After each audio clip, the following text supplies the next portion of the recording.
14. Something kind of interesting about me is that I am a tissue recipient, but also that my tissue was from my brother. I'm Todd Persinger, my wife Shelley, and we have 3 children. Our oldest was Chris, who was killed in a car accident, and 2 daughters, Courtney and Caitlin. When Chris turned 16, I took him for his driver's license test. He passed the test. He was walking out very excited. Asked to see his driver's license picture. Thought I could make fun of him. He pulled out his driver's license, and there on the license was a little donor sticker. And so I was surprised to see the donor sticker and ask him about it. And he's like, why not if I can do some good? Several years passed, and Caitlin was entering her senior year of high school, hoping to play collegiate soccer. She was with her select team, first game of the season. We're there watching her. And I went down and heard 2 pops in my knee. After I found out I tore my ACL, I had to go in and talk to my surgeon and figure out what kind of options I could use for the ACL reconstruction. In our discussion on the different options available to take care of Caitlin, we discussed the 2 different options, either using Caitlin's own tissue or a donor-directed graft.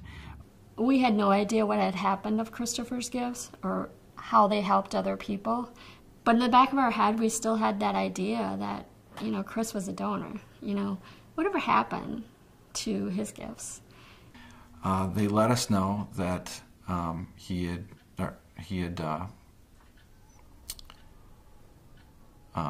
been a donor for 63 recipients in 8 different states and a couple different continents. I found myself just, years after the accident and his death, just very proud of his decision to donate. The next day I'm at work. I get a phone call. It's actually the vice president at ATSF basically saying, I'm not quite sure how to tell you this, but we've been contacted by Medtronic and there's 1 remaining tissue left. Not quite sure if it's a match, but we'd at least like to explore the opportunity. It was 24 hours before my surgery.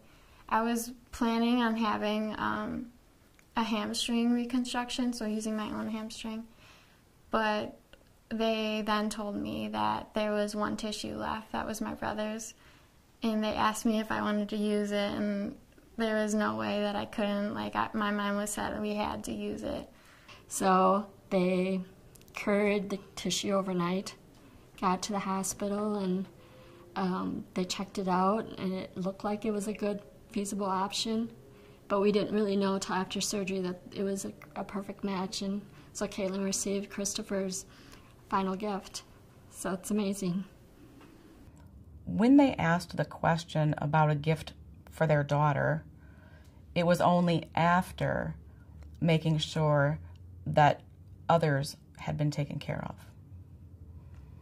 And I was so inspired to hear Shelley say, in the event that they aren't able to use Chris's tissue for Caitlin, would it be wasted or could it be used for someone else?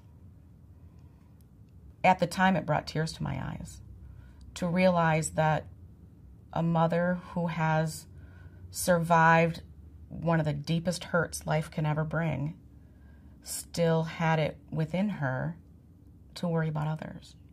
So after my surgery, I remember being in the hallway, and I woke up, and Dr. Seipel, my surgeon, came over and told me that he got to use it, and it was just an amazing feeling. I can tell you that the post-operative discussion that you have when you come out and greet a family after surgery was very different and probably one of the most emotional post-operative discussions that I've had with a family, just due to the circumstances. So it was very special, and one that I'm sure I'll never forget. Every time I go to play a soccer game, go to practice, or do anything really like physical activity, I just think about him because he's there with me, like playing, and that's kind of what we shared. So it just comes full circle.